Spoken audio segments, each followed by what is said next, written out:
My name is Elaine Harper, and if you'd asked me 2 years ago how my life was going, I would have told you it was damn near perfect. I live in a beautiful colonial style house on a quiet cul-de-sac in Fairfield County, Connecticut. The kind of neighborhood where people still wave when they drive by, and the schools are so good that families move here just for them. The house has 4 bedrooms, a wraparound porch, and a backyard big enough for the grandkids to run wild during summer barbecues.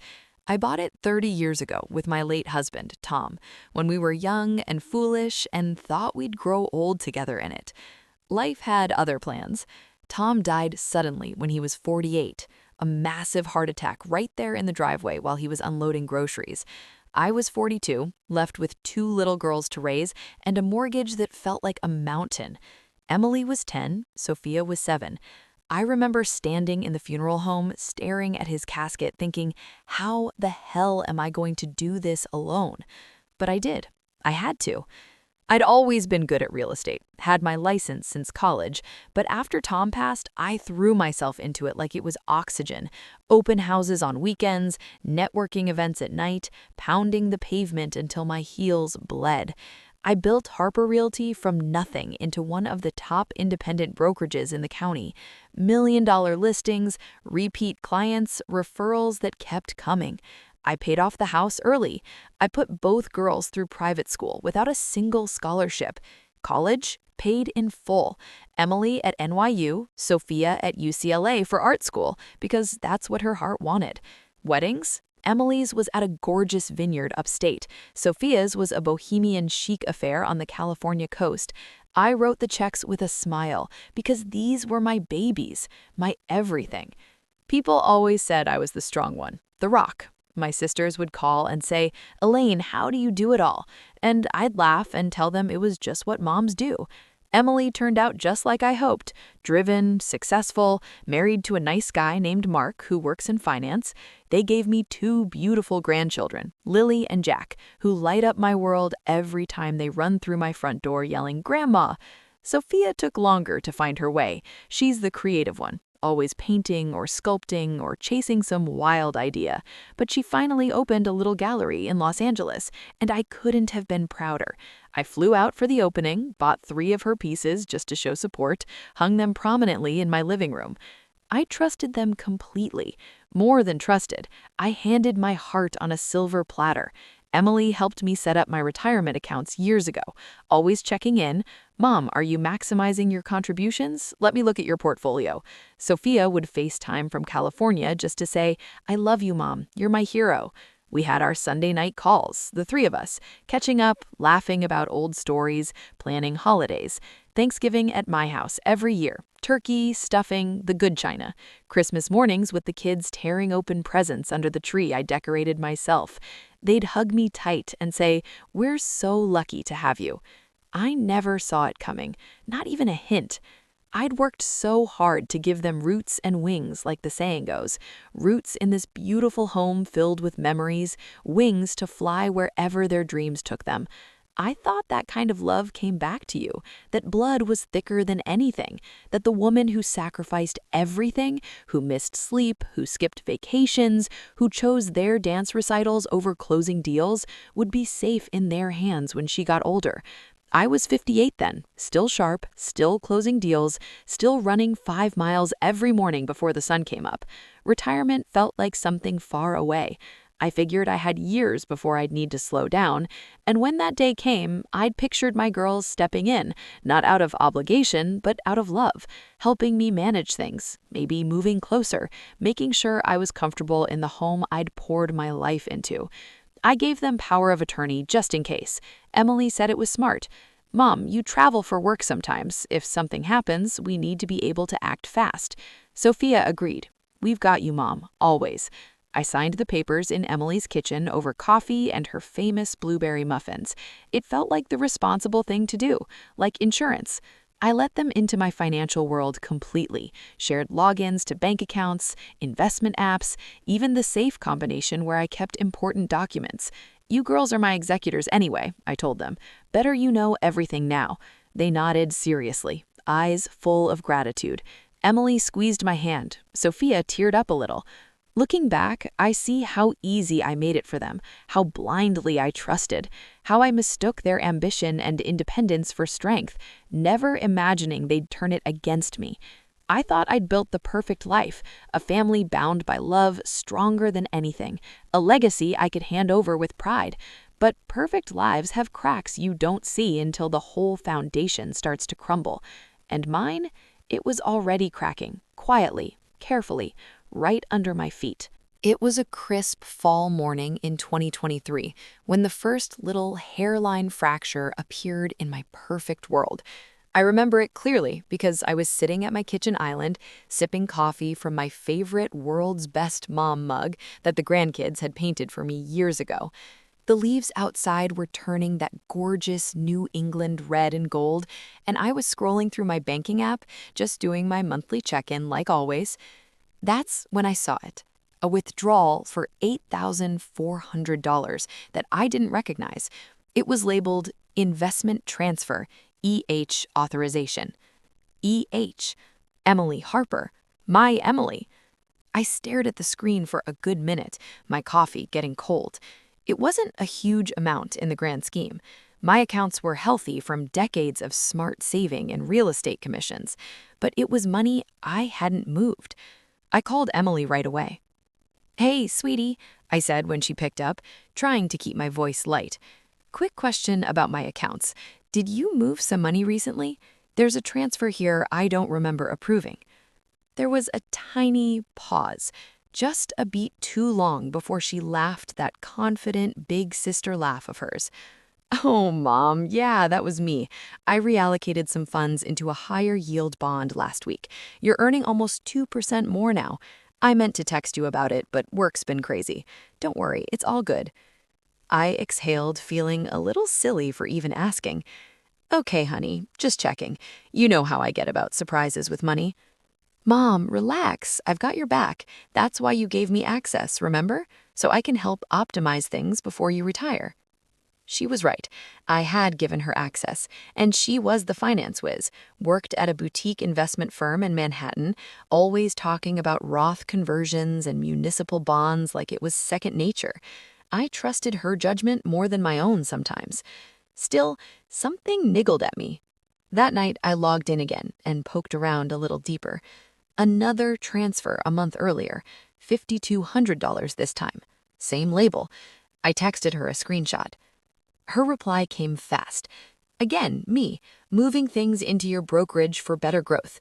We talked about consolidating accounts, remember? Love you." We had talked about it, vaguely, over Easter brunch maybe, or was it Christmas? I couldn't quite pin it down, but it sounded like something we'd discussed. I let it go. Then Sophia got involved. She flew in for a long weekend in November, said she needed a break from the LA hustle and missed her mama. We did all our favorite things, walked the trails at Cranberry Park, baked apple pie from scratch, binge-watched old movies on the couch with a bottle of wine. It felt like old times, just the three of us, when Emily drove up from the city on Saturday. That night, after the girls tucked me in with hugs and kisses on the cheek, I overheard them talking downstairs. I'd gone to get water and paused on the landing. Old houses carry sound like you wouldn't believe. Sophia's voice, low. She noticed the last one. "Emily. Yeah, but I smoothed it over. She's not digging too deep." Sophia. "Good, because there's way more in there than we thought. If we play this slow." My heart started pounding. I crept back to bed, telling myself I'd misheard. Maybe they were talking about a client of Emily's, or a friend, or planning some elaborate birthday surprise. Yeah, that had to be it. The next morning at breakfast, they were all sunshine. Sophia made her famous avocado toast. Emily brewed my coffee just the way I like it, oat milk, 1 Splenda. They presented me with a printed spreadsheet, Mom's Optimized Retirement Plan. Graphs, projections, everything color-coded. It showed my net worth growing beautifully over the next 10 years. "See?" Emily said, pointing. "Those transfers are already earning more. You're gonna be set, Mom, like really set." Sophia squeezed my shoulder. "We just want to make sure you never have to worry. You've done enough worrying for all of us." I teared up, hugged them both until we were all laughing through tears. How could I have doubted them even for a second? They were protecting me just like they'd promised. But over the next few months, the transfers kept coming. 9,000 here, 12,000 there, always with plausible explanations when I asked. Market dip had to rebalance, tax loss harvesting, moving to a better CD before rates drop. I started feeling uneasy isn't even the right word, more like quietly anxious, the way you feel when you can't find your phone and you know it's in the house somewhere. I brought it up on one of our Sunday Zoom calls. Girls, I love that you're helping, but maybe we should slow down on the moving money around. I'm still working, still adding to savings.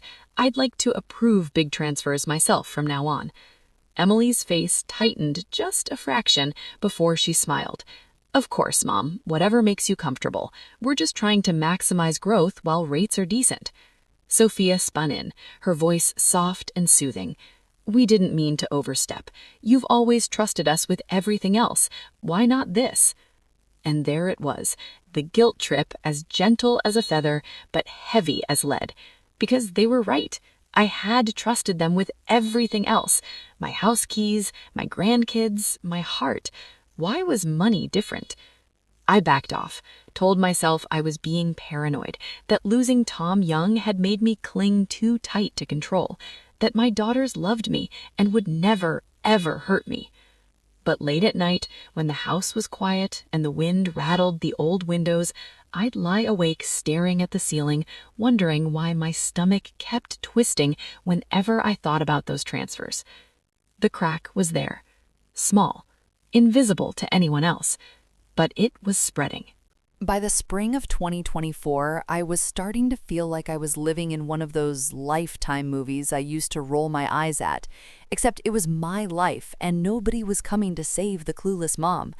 The uneasy feeling from those unexplained transfers hadn't gone away. If anything, it had settled in my chest like a low-grade fever. I'd catch myself double-checking my banking app more often, screenshotting statements, even jotting down notes in a little leather journal I kept hidden in my nightstand. I told myself it was just smart financial hygiene, nothing more. Sophia flew in again that May, supposedly for a long weekend to recharge before a big gallery show in LA. She showed up with her usual boho vibe, flowy linen dress, oversized sunglasses, that infectious laugh that always made the house feel brighter. We had plans: farmer's market on Saturday, brunch at the little French place downtown, maybe a spa day. Girl time, just what I needed. Emily texted that she'd drive up Saturday afternoon after a morning meeting in the city. "Can't wait to see you both," she wrote, with a string of heart emojis. I smiled reading it, picturing the three of us on the porch with glasses of rosé, the way we used to when the girls were younger. Friday night, Sophia and I stayed up late watching old home videos on my laptop. Emily's high school graduation, Sophia's first art exhibit in college, Christmases with Tom before he passed. We cried a little, laughed a lot, polished off a bottle of Pinot. Around midnight, she hugged me tight and said, "Mom, you're the best. I don't know what I'd do without you." I went to bed feeling warm, loved, like everything was fine. I woke up around 3 a.m. needing water. The house was dark, quiet except for the hum of the refrigerator and the occasional creak of old wood settling. As I padded downstairs in my robe and slippers, I heard voices, low, hushed, coming from the kitchen. Sophia's soft California lilt and Emily's sharper New York edge. Emily? She wasn't supposed to arrive until tomorrow. I froze on the bottom step, heart already racing. The kitchen light was on, casting a warm glow into the hallway. I could see their shadows moving on the tile floor. "She's got more than we thought," Sophia was saying, barely above a whisper. Like, way more. The real estate commissions these last few years? Insane. Emily's voice, cool and measured. "I know. I pulled the full statements last week. If we play this right, slow and steady, we can move another 100K by fall without her even blinking." A pause. The clink of a wine glass. Sophia again.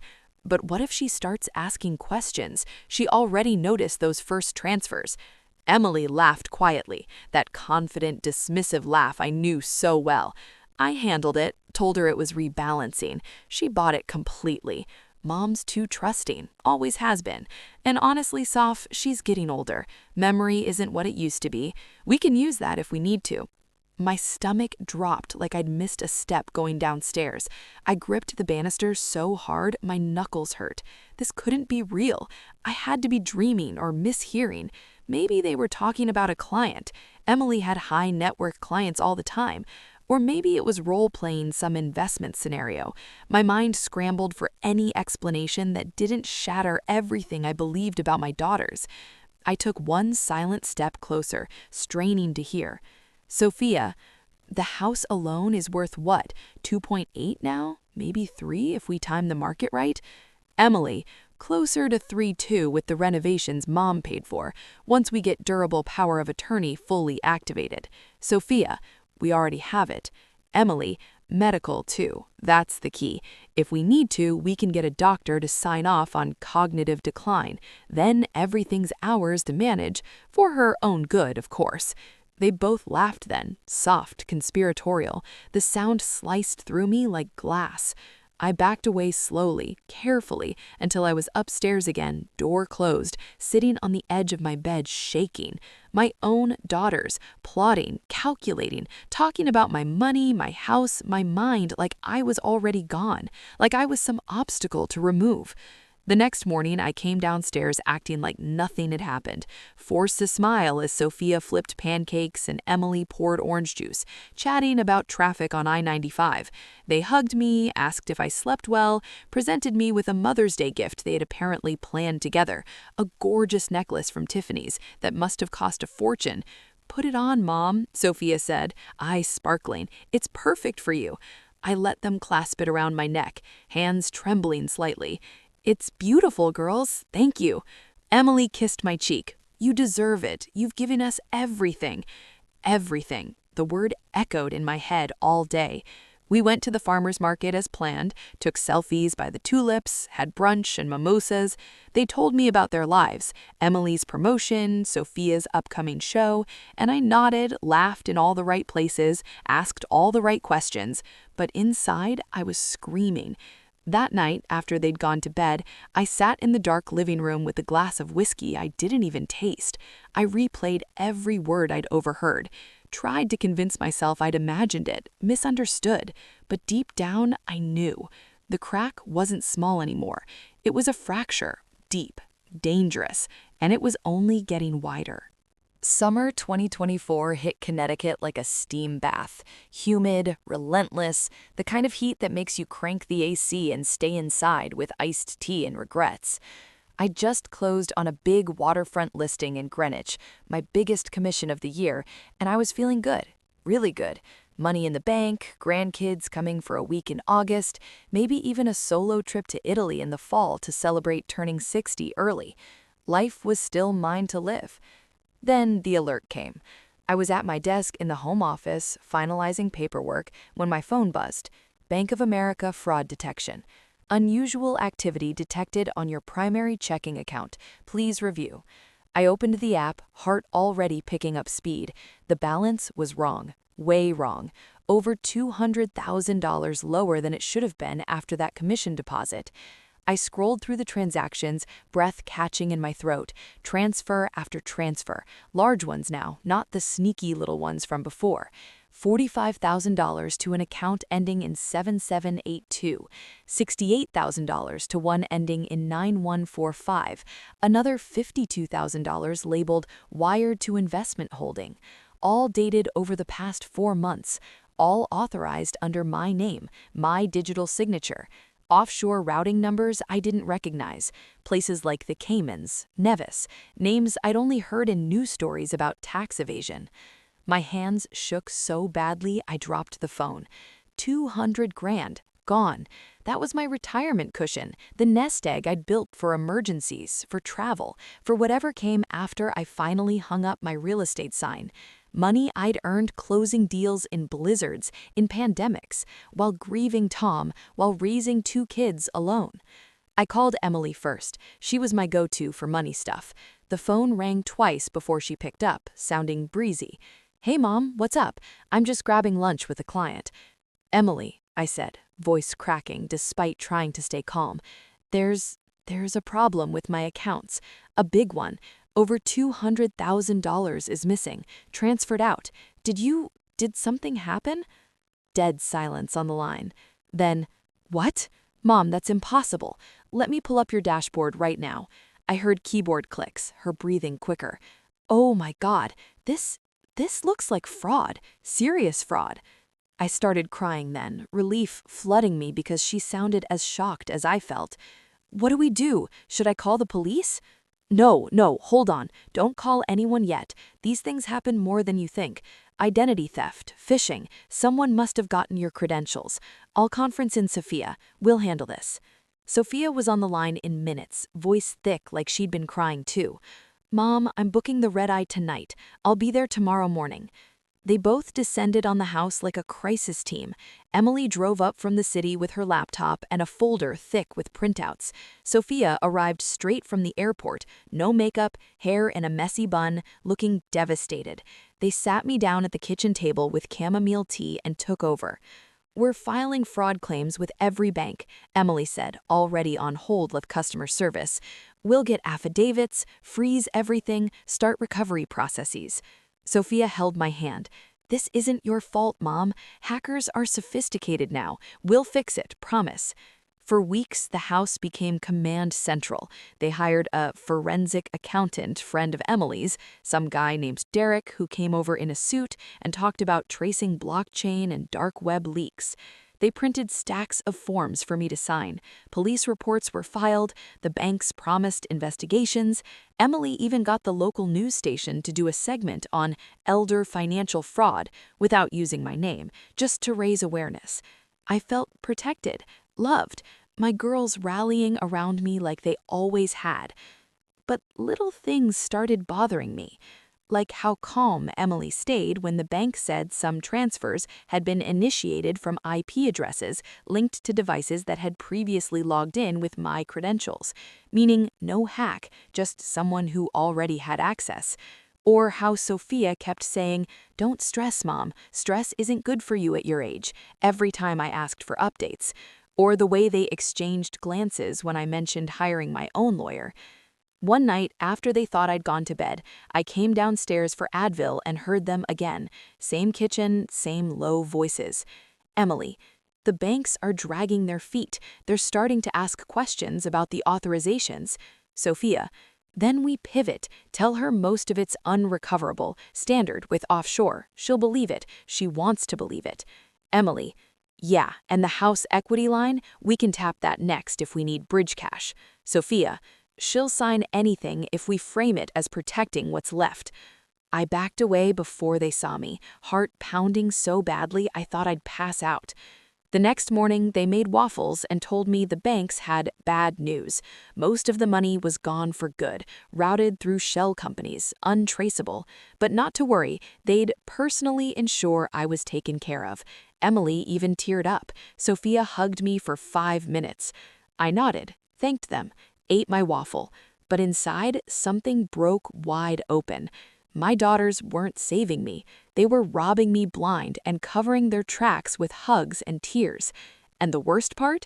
They were just getting started.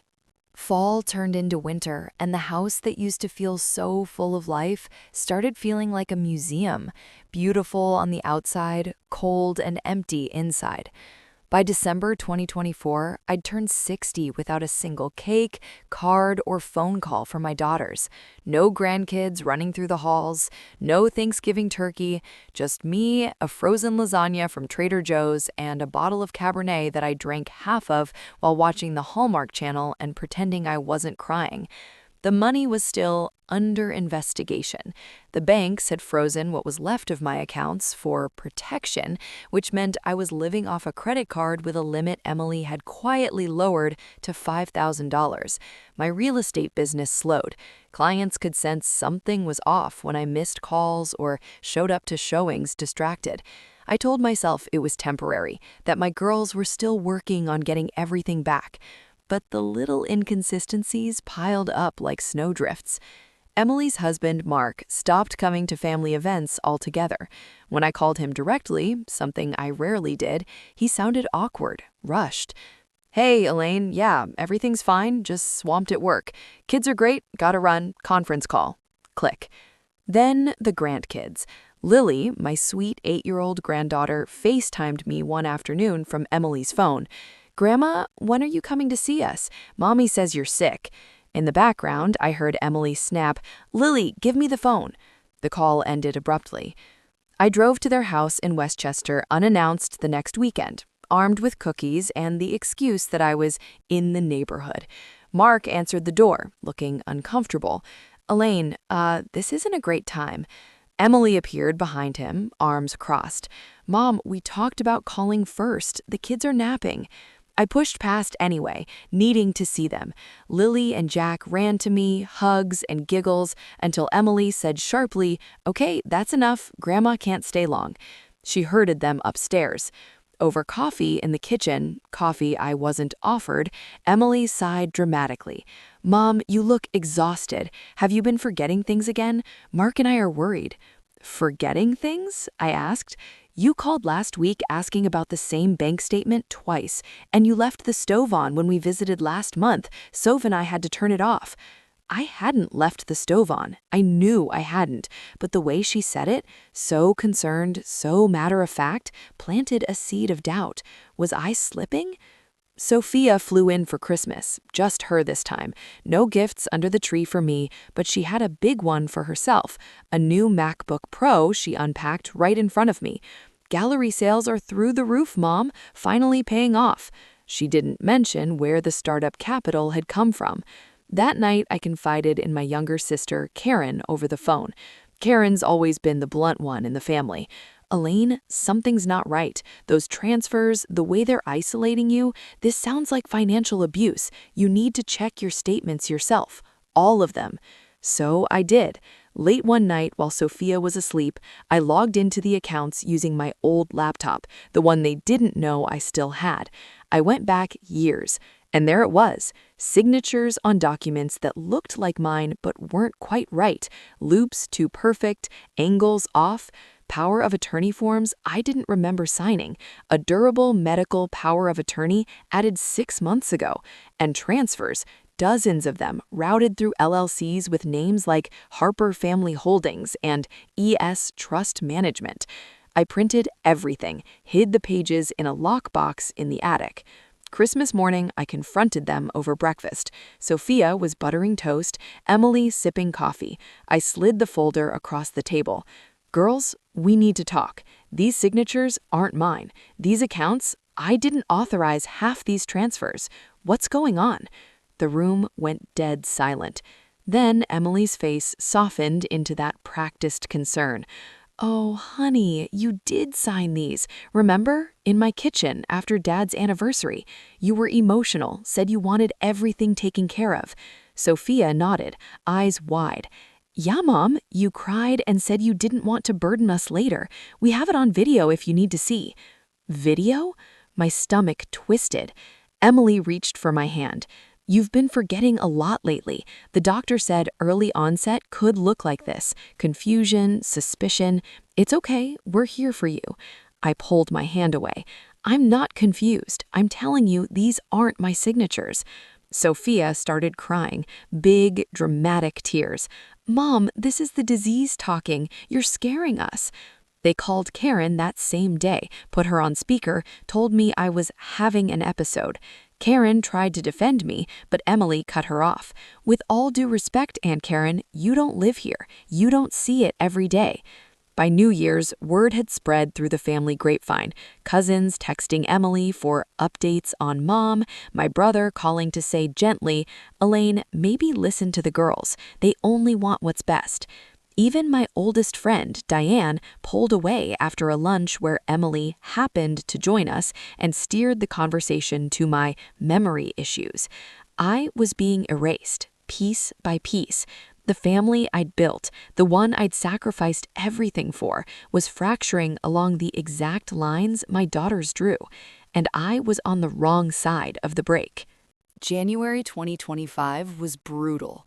Gray skies, icy roads, the kind of cold that seeps into your bones and makes you question every decision you've ever made. I'd just turned 60 in December, alone, and I was done pretending everything was fine. The doubts weren't whispers anymore. They were screaming. Every time Emily called to check in, every time Sophia sent a text with heart emojis and no real news about the money, I felt the knife twist a little deeper. I couldn't keep waiting for them to fix what they'd broken, so I did something I should have done months earlier. I hired a private investigator. His name was Ray Callahan, a retired detective from Bridgeport with a gravelly voice and a no-nonsense attitude. I found him through a referral from my old real estate mentor, someone who dealt with fraud cases before.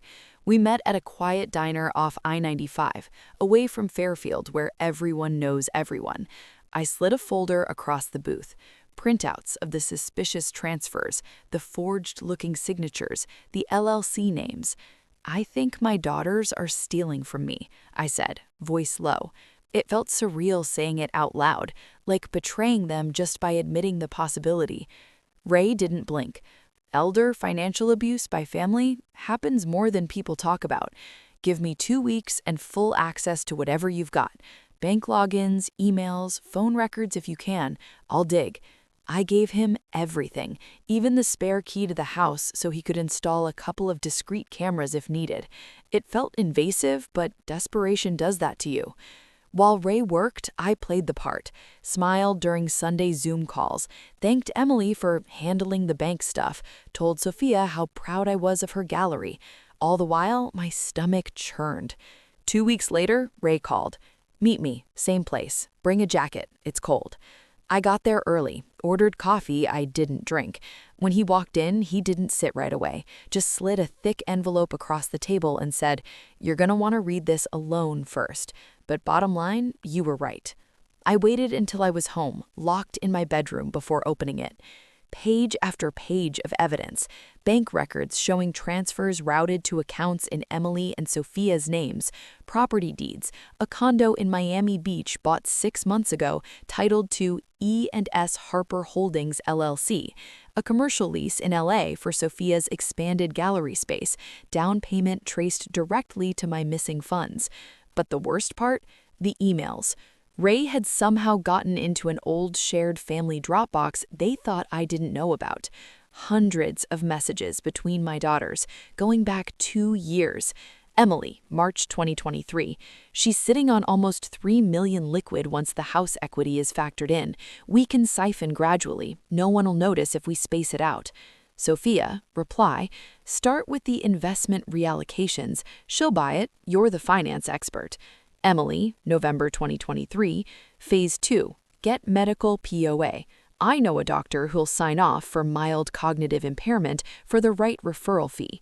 Sophia, January 2024, "Once that's in place, we declare her incompetent, move her to assisted living, sell the house. Split is 60-40, since I'm handling the day-to-day." Emily, 55-45, "I'm doing the heavy lifting on the financials. Plus, Mark wants a boat." There were photos attached. Emily and Mark on a yacht in the Bahamas, time-stamped last summer. Sophia at Art Basel, Miami, champagne in hand, wearing a dress that cost more than my monthly mortgage used to be. All captioned, "Living our best life. Thanks, Mom." I read until I couldn't see through the tears. Then I read it again, and again. These weren't my daughters. These were strangers wearing their faces. I called Ray. "I need to confront them. With you there. I don't trust myself alone." He agreed. We set it for the following Saturday. Both girls were coming up. Emily for a family meeting about Mom's care plan, Sophia flying in to help. That week was torture. I cooked their favorite meals, laughed at their stories, let them hug me and call me Mommy like when they were little, all while knowing what was coming. Saturday arrived. Snow flurries outside, fire going in the living room. They sat on the couch together, me in the armchair, Ray standing quietly by the door like a bouncer. I laid the folder on the coffee table. "We're not talking about your care plan today. We're talking about this."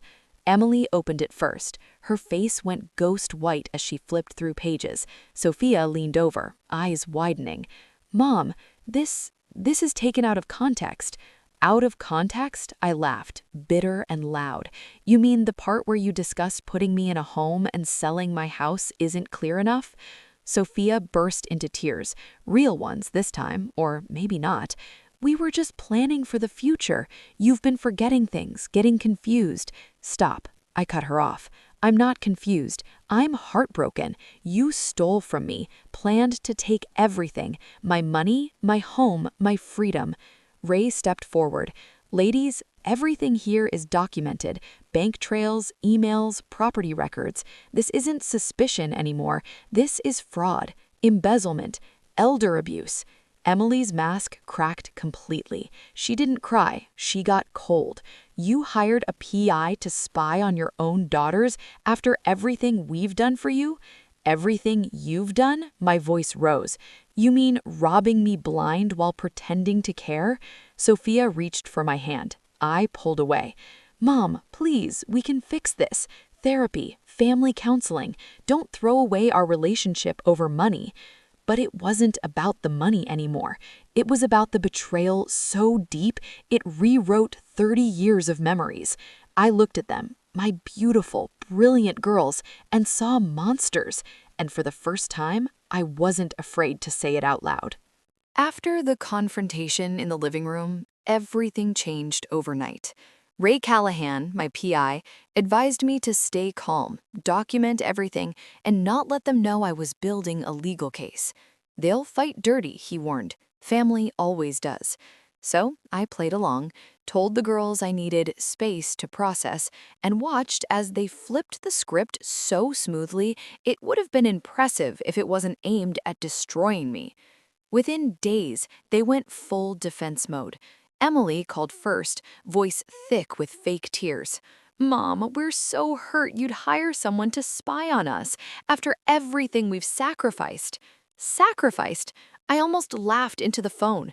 Sophia followed up with a long text, a wall of words about how I'd misinterpreted the emails, how they were just brainstorming worst-case scenarios in case I got sick, how the properties were investments for the family trust.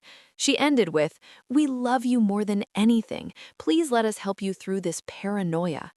Paranoia. That was the word they landed on. A week later, they showed up unannounced with Dr. Harlan, a sleek, silver-haired psychiatrist who Emily introduced as a colleague from the city, top in his field. He had a soothing voice, an expensive suit, and a clipboard. They sat me down in my own sunroom like I was the patient. "Mrs. Harper," he began, "your daughters are concerned about some recent behaviors, confusion, accusations, memory lapses. It's common at your age for stress to manifest as cognitive changes." I stared at him. "Doctor, with all due respect, my accusations are backed by bank records and emails. My daughters have stolen hundreds of thousands from me." He nodded sympathetically, jotting notes. Emily squeezed my knee. Sophia dabbed her eyes with a tissue. Dr. Harlan prescribed a low-dose anti-anxiety medication and something for mild cognitive support. "Just to take the edge off," he said. "Help you sleep, clear the fog." I filled the prescriptions because refusing felt like admitting I was crazy, but I didn't take them. I flushed the pills and started hiding a voice recorder in my pocket instead. That's when they moved in. "It's only temporary," Emily announced one Friday night, suitcases in the hallway. "Until you're feeling better. We can't leave you alone like this." Sophia added, "Think of it as a girls' slumber party. We'll cook, clean, take care of everything." They took over my house like it was already theirs. Emily claimed the home office, better Wi-Fi for work calls. Sophia turned the guest room into her art studio. They changed the Wi-Fi password for security, rearranged the kitchen cabinets to make things easier for you, Mom. Suddenly, my coffee mugs were on a higher shelf because you've been dropping things lately, Mom. The gaslighting was relentless, subtle, and constant. I'd walk into a room and forget why. Normal for anyone. And Emily would say gently, "Another senior moment?" I'd misplace my keys because Sophia had started moving them, and they'd exchange worried glances. I found my old journals, the ones where I'd been documenting everything, missing from the nightstand. Days later, ashes in the fireplace. One evening, I tried to log into my banking app. Password incorrect. Tried again, locked out. Emily appeared behind me. Oh, Mom, you must have typed it wrong again. Here, let me fix it. She reset everything to a new password she wrote down for me in her own handwriting. I never saw it. They started scheduling family meetings with Dr. Harlan over Zoom. He'd ask leading questions. Elaine, do you ever feel people are out to get you? I'd answer honestly. No, just my daughters who stole my money, and they'd sigh like I'd proved their point. Relatives got the new narrative fast. My sister Karen called after Emily reached out to her. Elaine, the girls say you've been having episodes, accusing them of terrible things. Maybe you should listen to the doctor. Even my brother, who I thought would have my back, sent an email. We're all worried. Let the kids help. The isolation was textbook. They forgot to pass along messages from friends, canceled my hair appointment because you seemed tired. When Diane, my best friend of 40 years, stopped by uninvited, Sophia intercepted her at the door. Mom's resting. Doctor's orders, no visitors right now. I overheard them in the kitchen constantly. Emily, the memory care place in Stamford has an opening in March. It's nice. Gardens, activities. Sophia, good. Once the competency hearing is scheduled, we can move fast. Sell the house by summer. Emily, Mark's already talking to a realtor. Cash offer, quick close. Sophia, she'll adjust. They all do once the meds kick in. Meds they were now crushing into my evening tea when they thought I wasn't looking. I stopped eating or drinking anything they prepared, lived on protein bars I hid in my bedroom, lost 10 pounds in a month, slept with my door locked and a chair under the knob. One night, I caught Emily going through my lockbox in the attic, the one with the remaining evidence printouts. She didn't hear me on the stairs. I watched her photograph every page with her phone, then put it back exactly as she'd found it. The next morning, over breakfast, she smiled sweetly. Mom, you look so much better today. See what rest does? I smiled back. Yes, honey, I'm starting to see everything clearly now. Because I was. They thought they were breaking me, but all they'd done was wake me up. I wasn't the fragile old lady they wanted everyone to see.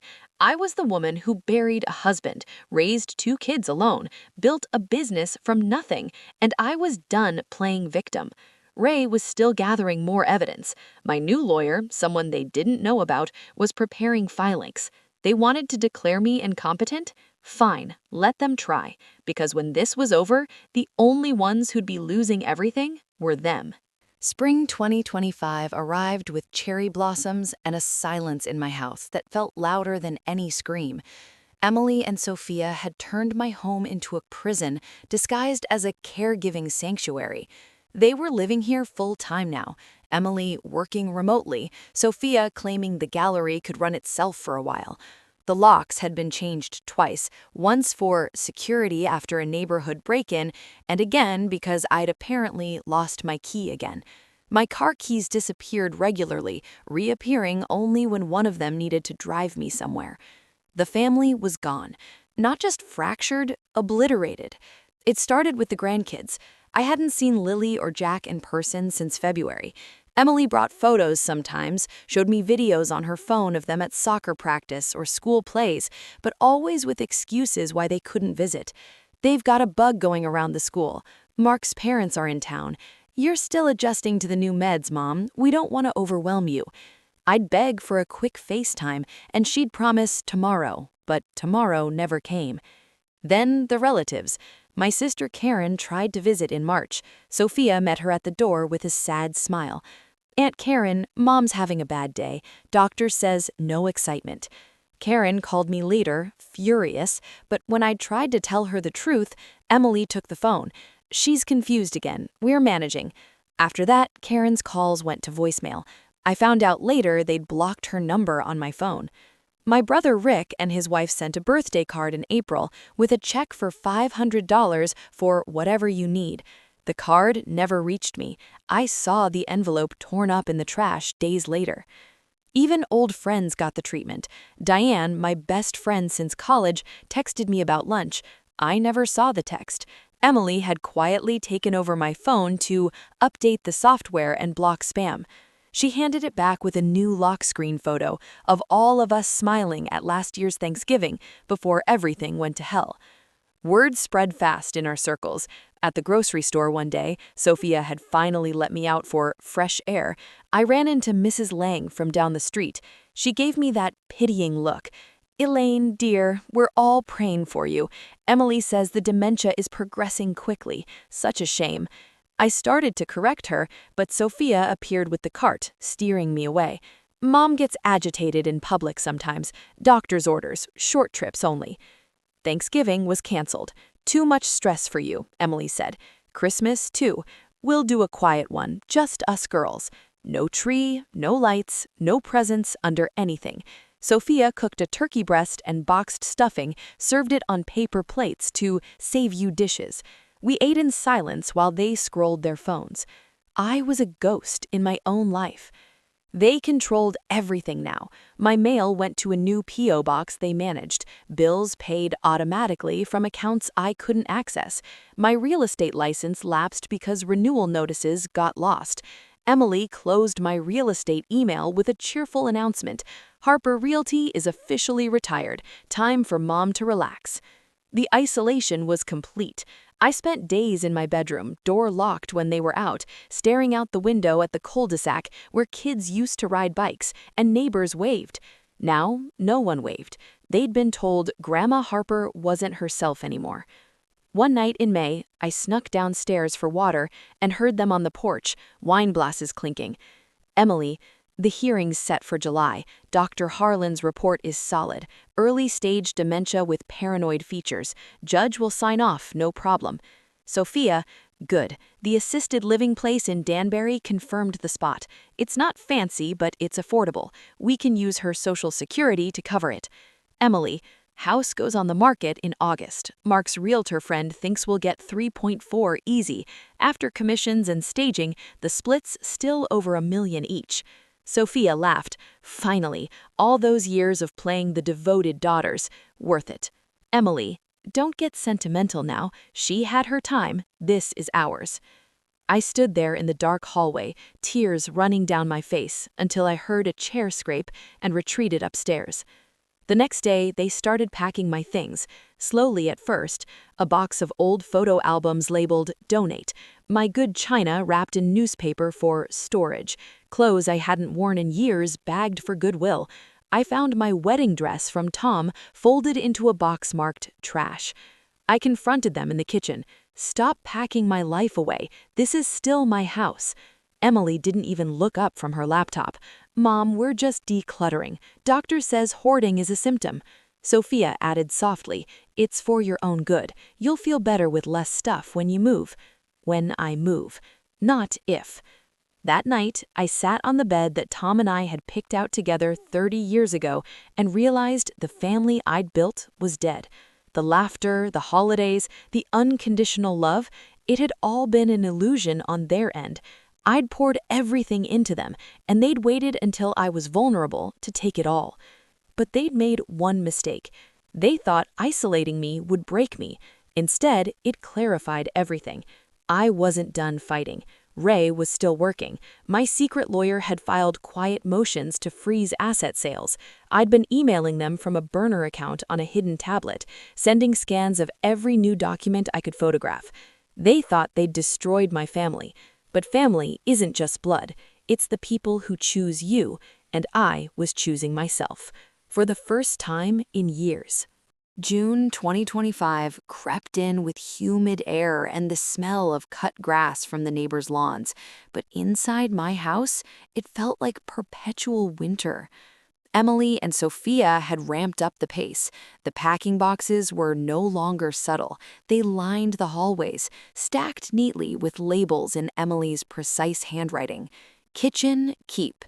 Mom's clothes, assisted living, donate, sell. My life reduced to Sharpie marker categories. I'd stopped pretending to play along. The fake smiles were gone. Meals were silent standoffs where I ate only sealed packages I'd bought myself on rare escorted trips to the store. They didn't bother hiding their conversations anymore, assuming I was too foggy to understand or too broken to fight. One afternoon, I was in the living room pretending to read while Sophia rifled through my office desk. She thought I was napping upstairs. Emily was on a call in the kitchen, voice carrying through the open door. Yes, Your Honor's clerk confirmed the competency hearing for July 18th, she said, professional and calm. Dr. Harlan's evaluation is filed. We have affidavits from family friends about Mom's decline. It should be straightforward. A pause. Then, guardianship with full financial and medical control, yes. Once that's granted, we can execute the real estate contract immediately. Buyers already pre-approved. She laughed softly. Exactly. Clean, quick, and irrevocable. I slipped upstairs and added the recording to my hidden drive, the one on the tablet stashed in a hollowed-out book in my closet. Ray had taught me how to back everything up to a cloud account they couldn't access. That night, I found the eviction papers. Sophia had left her briefcase open on the dining table while she showered. Careless, or maybe they didn't think I'd dare look anymore. Inside was a thick file labeled Harper Conservatorship. On top, a draft petition to the probate court requesting immediate placement in assisted living due to advanced cognitive impairment and risk of self-harm. Below that, a lease agreement for a facility in Danbury, Sunrise Senior Living, basic studio, $6,800 a month, paid from my remaining funds. Notes in Emily's handwriting. Low-end facility keeps costs down. Use her SS and pension to cover. No private room upgrades. Then the real kicker, a purchase and sale agreement for my house. Listed price $3.4 million. Buyer, a cash investor group out of Stamford. Closing date, August 15th, 30 days after the hearing, contingent on clear title post-guardianship approval. Emily and Sophia's names as sellers, signing as attorneys in fact. There was even a brochure for a new-build condo in Florida, gated community, golf course views, 2 bedrooms. Post-it note from Mark, perfect for us, put offer in after closing. I photographed every page with shaking hands, uploaded them immediately, then put everything back exactly as I'd found it. Later, while they ate dinner downstairs, laughing about some gallery opening Sophia was planning in Miami, I sat on my bed and read the assisted living rules they'd printed out. No personal furniture over a certain size. No cooking appliances. Visitors only during posted hours, subject to staff approval. For resident safety. At 60, they were planning to lock me away in a place where I'd have less freedom than a prisoner, and they'd use my own money to pay for it while they split the profits from my home and lived the life I'd worked decades to build. Sophia came up that night with a cup of chamomile tea, her special recipe to help me sleep. I knew what was in it now, crushed pills to keep me docile. I waited until she left, poured it down the toilet. She lingered in the doorway, head tilted with that fake, sweet concern. It's for the best, Mom. You'll be taken care of, safe. No more worries about bills or upkeep or forgetting things. We'll visit all the time. Her eyes were cold, calculating. No guilt, just relief that the end was in sight. Emily appeared behind her. We love you, Mom. This is hard for us, too. But her voice was flat, like reading lines. I looked at them, my daughters, the babies I'd nursed, the girls I'd driven to soccer and dance and college tours, the women I paid for weddings and businesses and dreams, and felt nothing but ice in my chest. They thought they'd won. They thought I was already gone. But every night while they slept, I worked. Emails to my lawyer from the hidden tablet, new recordings, copies of their documents sent to Ray, bank alerts rerouted to a secret account.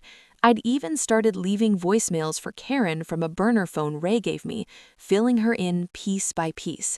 They were counting down to July 18th.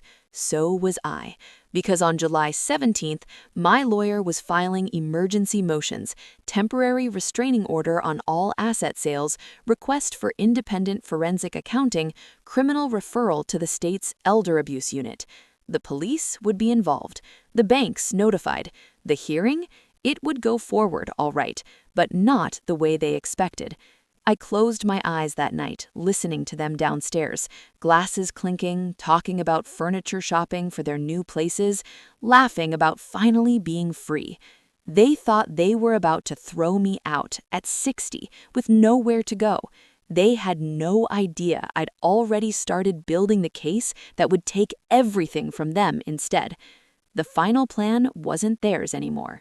It was mine, and it was almost ready. July 17th, 2025. One day before the competency hearing that was supposed to seal my fate. I woke up before dawn, the house still dark and quiet, except for the hum of the AC. For months, I'd been living like a shadow in my own home, but this morning, something felt different. The air crackled with possibility. Today was the day everything flipped. I'd barely slept. My hidden tablet was charged, the files encrypted, and backed up in 3 places. Ray Callahan had called the night before. "Everything's in place, Elaine. Your lawyer's filing at 9 sharp. Police are on standby. Just hold tight." I made coffee in the travel mug I'd stashed in my room, no risking whatever they might slip into the pot. Then I sat in the sunroom, watching the sky turn pink over the backyard where Tom and I used to host barbecues, where the girls learned to ride bikes, where I thought we'd all grow old together. At 8:45 a.m., the doorbell rang, not the casual chime of a delivery. Sharp, official knocks followed. Emily stomped down the stairs in yoga pants, hair in a messy bun. Who the hell is here this early? I stayed seated, heart pounding, as she opened the door. 2 Fairfield County sheriffs in uniform, plus a plainclothes detective. Behind them, my lawyer, Susan Reyes, a shark in a tailored suit I'd hired secretly months ago, and Ray Callahan, looking satisfied. "Emily Harper?" the detective asked, badge out. "We have a court order." Emily's face drained of color. What is this about?" Susan stepped forward, voice calm and cutting. "Temporary restraining order freezing all assets titled to Elaine Harper, including this residence, emergency motion for independent guardianship review, and a criminal referral for suspected financial elder abuse, fraud, and forgery." Sophia appeared at the top of the stairs in an oversized t-shirt, eyes wide. "Mom, what's going on?" I stood up slowly, walked to the door. Every eye turned to me. "What's going on," I said, voice steady for the first time in a year, "is that the game's over, girls." The sheriffs served the papers, thick stacks for each of them. Emily tried to argue, voice rising. "This is insane. Mom's not competent. She's been diagnosed." Susan cut her off. "By a doctor your client paid under the table. We have the bank records for that too." Sophia started crying, running down the stairs to hug me. "Mom, please, don't do this. We were only trying to help." I stepped back. "Help yourselves, you mean, to my money, my house, my life." The detective addressed them both. "We'll need your laptops, phones, and any documents related to Harper family finances, now." Emily went rigid. "You can't just—" "We can," Susan said, "and we are." It was beautiful watching the panic set in. Emily tried calling her lawyer, some hotshot in Manhattan, but the detective informed her the firm had already been notified and was recusing due to conflict. Sophia kept repeating, "This is a mistake," like a broken record. By noon, the house was a crime scene. Forensic accountants arrived. Every computer, every file cabinet, every flash drive seized. The safes opened, the P.O. box raided. Even the new condo in Miami and the gallery expansion, both frozen pending investigation. I sat on the porch with Susan while it all happened, sipping iced tea like it was just another summer day. "You held on longer than most would," she told me. "This evidence, it's tight. Forgery, embezzlement over $500,000, conspiracy. They're looking at serious felony time." I nodded. "I just want what's mine back, and them out of my life." The grandkids were the hardest part. Mark brought Lily and Jack over that afternoon, court-ordered supervised visit while Emily packed under watch. The kids ran to me, confused. "Grandma, why are the police here? Mommy says you're sick." I knelt down, hugged them tight. "Grandma is not sick, sweethearts. Grandma is strong, and I'm going to be okay." Emily watched from the doorway, eyes red, mascara streaked. For a second, I saw the little girl who used to cry when she skinned her knee. Then the mask slipped back on. "You're destroying our family," she hissed when the kids were out of earshot. "No, honey," I said quietly. "You did that the day you decided I was disposable." By evening, they were gone, escorted out with suitcases and boxes of their own things. The house was mine again, locks changed for the third time, but this time by me. Karen arrived that night, crying in my arms. Friends I hadn't seen in months called, horrified once the truth came out. Diane brought lasagna and wine. The neighborhood WhatsApp lit up with apologies. August came. The competency hearing? Cancelled. Instead, Emily and Sophia faced arraignment. Plea deals floated, but the DA wasn't playing nice. Elder abuse carries weight in Connecticut. Their assets frozen. Gallery shuttered. Condo sale reversed. I reopened Harper Realty, hired an assistant, took the grandkids for weekends, planted new flowers in the backyard. Some nights, I still hear their voices in the quiet, old laughter from better days. I wonder where I went wrong, if I gave too much, loved too blindly. But mostly, I sit on my porch, coffee in hand, watching the sun rise over the home I fought to keep. They thought they could break a 60-year-old woman who'd already buried a husband, raised 2 kids alone, built an empire from nothing. They thought wrong. I wasn't the victim in this story. I was the one who survived. And the real story? It didn't end with their betrayal. It ended with my comeback.